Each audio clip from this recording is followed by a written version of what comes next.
Good morning. I'm Vimala, and today is Friday, April the 22nd. Gray, rainy, but not very cold day today. So it's very gray, and I don't know if there's a lot of good lighting and right where I'm sitting. Just listening to the world news this morning, I realized there's just not very much good news in the world, right? And this is creating horrible suffering and unknown even yet. Atrocities are happening in Ukraine. This is also happening in other parts of the world. So we're not even aware of how deeply these atrocities have been how deeply they're being felt and happening in countries that we don't have access to see what's going on. But thinking of Ukraine, we know and the atrocities and the deaths are mounting. So this is creating a lot of suffering, I know, for most of us, just in that feeling of there's nothing we can do, and what can our country be doing? What can we be doing to help? And it creates a kind of suffering that we all have to deal with. And I think I'm pretty good at staying away from news all during the day, and I don't watch television stations. But when I do hear the news, and I try to keep abreast to at least be aware of what's going on in the world, I'm not hearing it repeated several times during the day, though. But when I do hear it, it's the sadness is almost overwhelming, and that feeling of what can I do, and what is there to be done, and how can we help, becomes almost overwhelming. And then this morning, someone was also talking about how the condition that Sudan is in, and the news commentator said, well, and because the food is scarce and people don't have enough food to eat as it is, and a lot of their food was coming from Russia, but it was almost kind of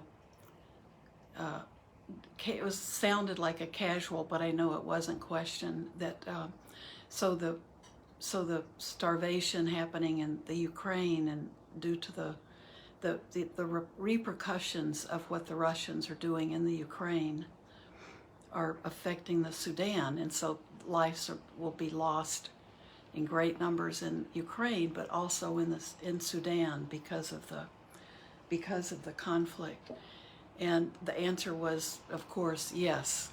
And it's almost a throwaway line, but the reality of that is hitting us, I think, every day. So this suffering that we take on is that's a suffering of that second arrow. So I think it's important for us to feel the sadness, feel the emotions that arise in us, but let them lead to our turning inward and seeing what parts of this whole craziness in the world, what parts of it are within us, and how can we work with purifying our own minds and our hearts, and then try to be of help. So there's a lot of suffering, and the suffering that we feel. Well, I'd like to read this the essay from Gil Fronsdale's book, The Issue at Hand. And I may have read this before. I don't think I have, but it's a short essay, but it's called Intolerance to Suffering. And here's the Dhammapada 146 quote. Why the laughter? What the joy when flames are ever burning? Surrounded by darkness, shouldn't you seek for light? Intolerance to suffering. Buddhism is often considered a religion of tolerance, In many ways it is, but a particular kind of intolerance develops as we practice intolerance to suffering. I use the word intolerance to be deliberately provocative, to encourage you to reflect on suffering and the issues surrounding it. Taking suffering seriously is an important element of Buddhist practice. To ignore it is to miss a powerful opportunity. Intolerance to suffering motivated the Buddha to find liberation from it. Suffering, a feeling of dissatisfaction with life, motivates people to engage in spiritual practice. The Buddhist challenge is for us to become free of our suffering. People are often quite tolerant of their suffering, particularly of the subtle suffering in everyday activities. For example, we may not pay attention to the subtle tension in the way we drive, going a little faster than is comfortable, judging other drivers, or perhaps being anxious about our destination. Such minor stress tends to build over time, affecting our overall mood. People also tolerate larger suffering. For example, we may be afraid that addressing certain issues in our relationships will cause even more suffering, so we choose not to. Or we may passively tolerate such existential anxiety as the fear of death, never really looking into it deeply, never freeing ourselves of its grip on our life. We have many ways of tolerating suffering and many reasons for doing so. We may fear the consequences of facing our suffering. We may become numb to it or turn away from it. We can intentionally deny the existence of something that is quite uncomfortable. We may also tolerate our suffering because of ambition or desire. Or we may be willing to tolerate some suffering to achieve what we perceive is a greater good. Sometimes this tolerance is a necessary component of life. To graduate from college, for example, many of us tolerated unpleasant situations. We were willing to put up with the discomfort because of the value of education. But such trade-offs are not always worthwhile. When we consider our deepest values, we may find that what we are pursuing is not really worth it. For example, financial worth may not be worth the years of stress needing to achieve it. Major crises and personal tragedies can be very difficult to deal with, but they can be easier if we have had experience with smaller issues. The subtle suffering in our lives, such as in the way we drive or talk to coworkers, may seem unimportant, but if we attend to the small ways that we suffer, we create a context of greater ease, peace, and responsibility, which can make it easier to deal with the bigger difficulties when they arise. Being intolerant of suffering, in the Buddhist sense, does not mean we reject our fight against it. It means that we stop and look at it, not morbidly, but rather because we have faith in the possibility of living a joyful and peaceful life if we can understand our sufferings. In Buddhist practice, we investigate the nature of suffering. One of the first things we may notice is our relationship to it. We may discover how we tolerate, avoid, or accept suffering in unhealthy ways. We may notice our aversion to suffering. Trying to push something out of the heart is another form of suffering. Aversion to suffering creates even more suffering. We may also notice how suffering functions in our lives. We might be using it as proof of or justification for inappropriate judgments about ourselves. For example, that we are blameworthy, inadequate, or incapable. Identifying strongly with our suffering can become our orientation to the world. Occasionally, people hang on to the identity, I'm a victim. and want to be treated by others as a victim. We can use our suffering to get other people to respond to us in ways that may not be healthy. However, being willing to investigate suffering and to look at it closely and non-reactively changes our relationship to it. We bring a healthy part of our psyche to the experience of suffering. Instead of being wrapped up in our suffering, lost in aversion to it, or shut off from it, we simply ask, what is this? This movement toward a different relationship with our suffering is an important aspect of Buddhist practice. Meditation practice helps us develop concentration. When we develop concentration on something as simple as the breath, we counter the force of our attachments with the strength of our concentration. Concentration often creates a sense of calm, sense of even joy that in turn begins to change our relationship to suffering. But concentration is only a part of mindfulness practice. Mindfulness strengthens our ability to look honestly and steadfastly at the sources of our suffering. It helps us to see that the roots of our suffering are actually in the present moment. The conditions that give birth to suffering may be in the past, and understanding past conditions can be very helpful. But suffering occurs in the present moment and is actually held in place by craving, aversion, or fear that are also occurring in the present. If we can release the holding, suffering loosens. Mindfulness joined with concentration allows us to see the moment-to-moment holding at the heart of our suffering. Intolerance to suffering may coexist with joy. Certainly not joy in the suffering itself, but the joy of bringing our practice to bear on it. As we become intolerant of our suffering and face it honestly, we begin to see the possibility of living a joyful and peaceful life.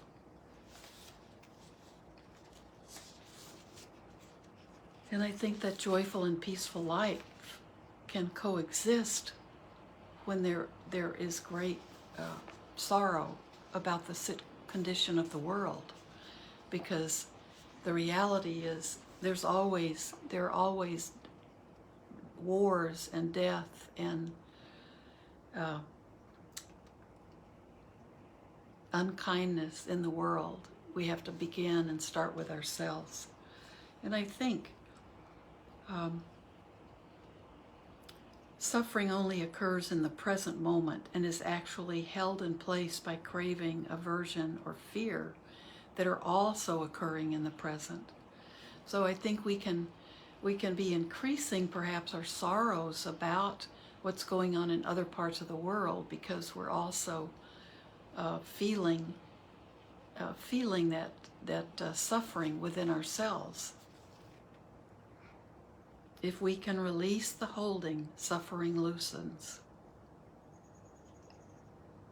And that's holding on to the craving, aversion, or fear occurring in the present. So I just thought that was a tender article about suffering, because when we think about the suffering of others, we can immediately begin to connect it to the suffering, to our own suffering, and then they get all mixed up within us.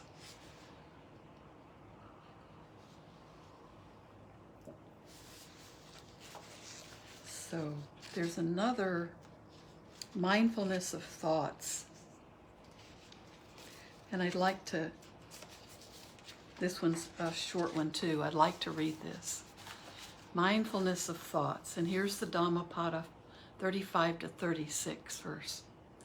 The mind, hard to control, flighty, alighting where it wishes, one does well to tame. The disciplined mind brings happiness.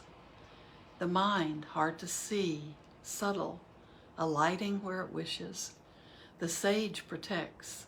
The watched mind brings happiness. Dhammapada 35 and 36. Mindfulness of Thoughts is the essay. Oops. Sometimes people think the point of meditation is to stop thinking, to have a silent mind. This does happen occasionally, but it is not necessarily the point of meditation. Thoughts are an important part of life, and mindfulness practice is not supposed to be a struggle against them.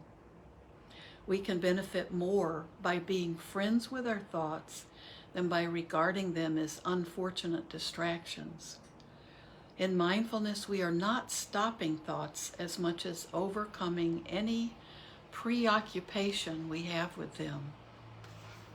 I really like that, preoccupation. Sometimes I'll think of thoughts as, or even mention that they're distracting thoughts. But I love this. In mindfulness, we are not stopping thoughts as much as overcoming any preoccupation we have with them. However, mindfulness is not thinking about things either. It is a non-discursive observation of our life in all its aspects. Non-discursive.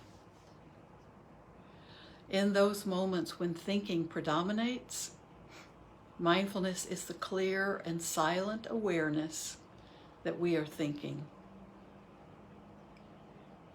So, it is a non-discursive observation of our life in all its aspects. In those moments when thinking does predominate, mindfulness is the clear and silent awareness that we are thinking. A piece of advice I found helpful in relaxing was when someone said, "For the purpose of meditation, nothing is particularly worth thinking about."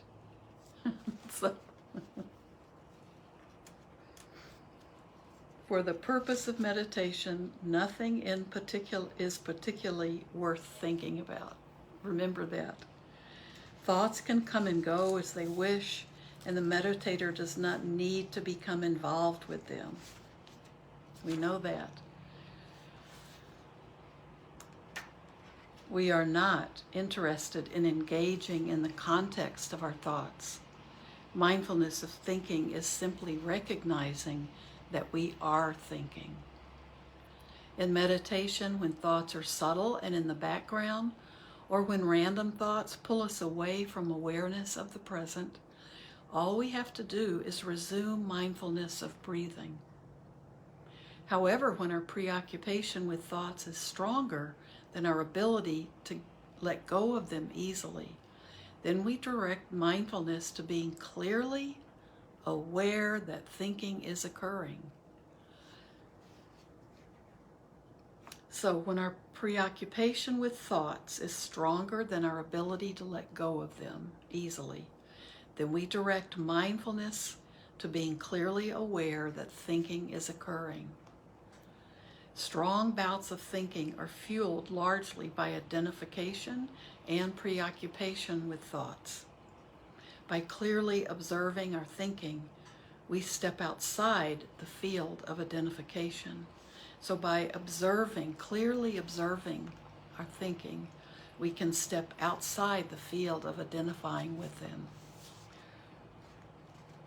Thinking will usually then soften to a calm and unobtrusive stream. So we want to back away from identifying with the thought. This thought is mine. This thought is me. That's the identification. We want to let go of that grasping, that clinging to things. This is part of me. This is who I am. Sometimes thinking can be strong and compulsive even while we are aware of it. When this happens, one approach is to notice how such thinking affects the body, physically and energetically. This is strong and compulsive thinking. Sometimes thinking can be strong and compulsive even while we are aware of it. We can't let it go. When this happens, one approach is to notice, I'm rereading this, When this happens, one approach is to notice how such thinking affects the body, physically and energetically. It may cause pressure in the head, tension in the forehead, tightness of the shoulders, or a buzzing as if the head were filled with thousands of bumblebees. Let your mindfulness feel the sensations of tightness, pressure, or whatever you discovered. To be caught up in the story of these preoccupying thoughts is easy, but if you feel the physical sensation of thinking, then you are bringing attention to the present moment rather than the storyline of the thoughts.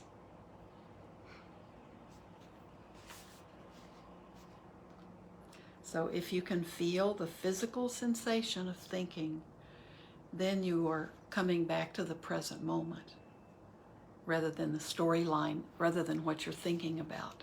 So that's a way to back up. Be aware of how those thoughts make you feel physically. When a particular theme keeps reappearing in your thinking, and don't they always? If you watch your thoughts, don't we see those patterns, right? Diane saying Papancha, that's all this incessant thinking. When a particular thing keeps reappearing in your thinking, when a particular theme keeps reappearing in your thinking, most likely it is triggered by a strong emotion.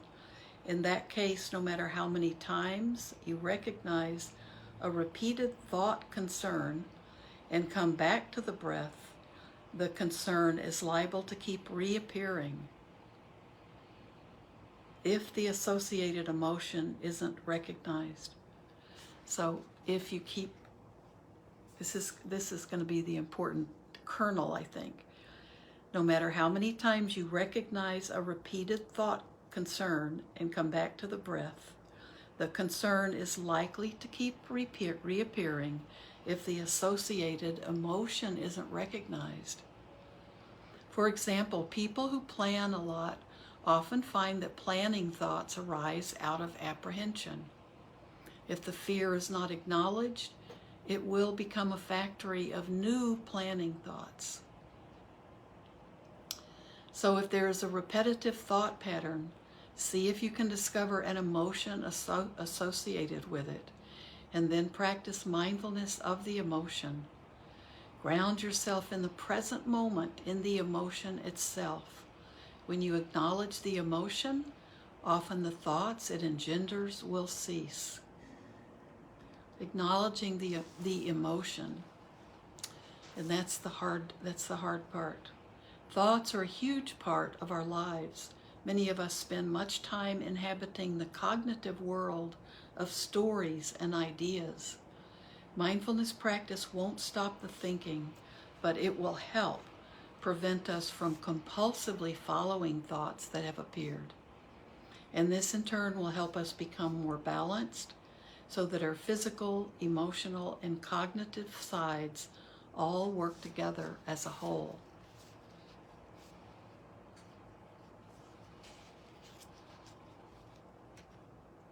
So that was Mindfulness of Thoughts.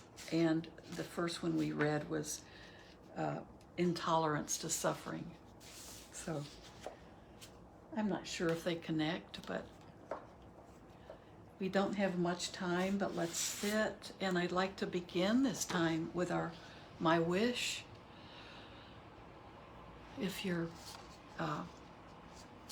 thinking about the condition of the world and how much suffering there is, and how much change is going on in our world all the time, I think my wish, giving us advice on what we can do, what we can be, how we can think, I think that can be something that we can just sit with anytime. And my wish, remember, is really like a bodhisattva promise. So looking for awakening, this is the way to achieve it.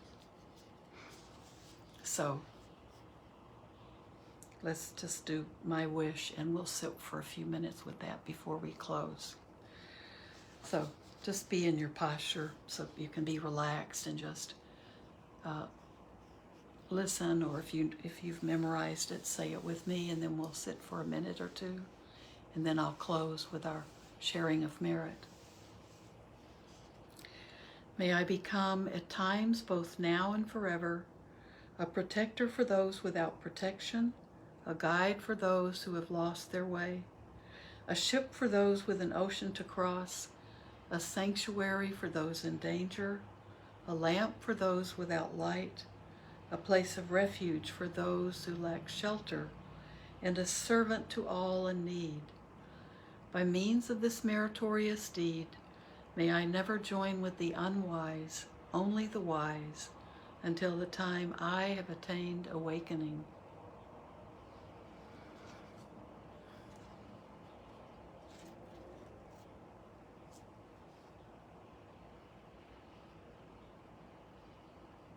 Just be aware of the breath.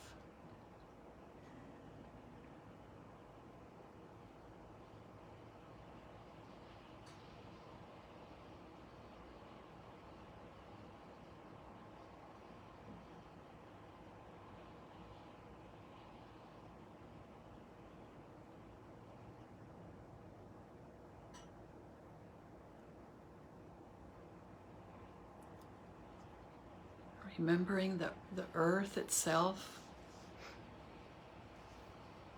and the wishes you send.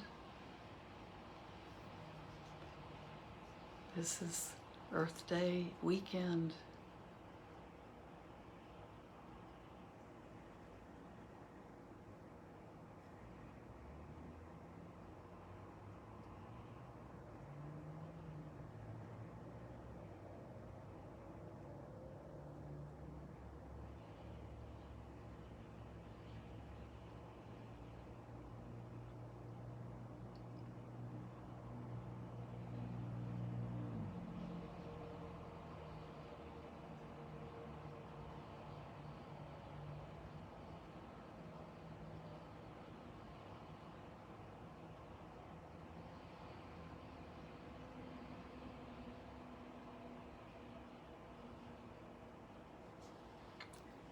And may everything we do today not only be of everything we do and say and think, be of benefit not only to ourselves, but to all sentient beings.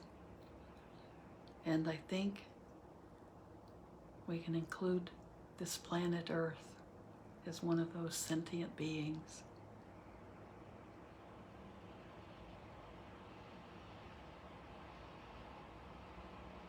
So, thank you for being with me and for being a strong part of my practice.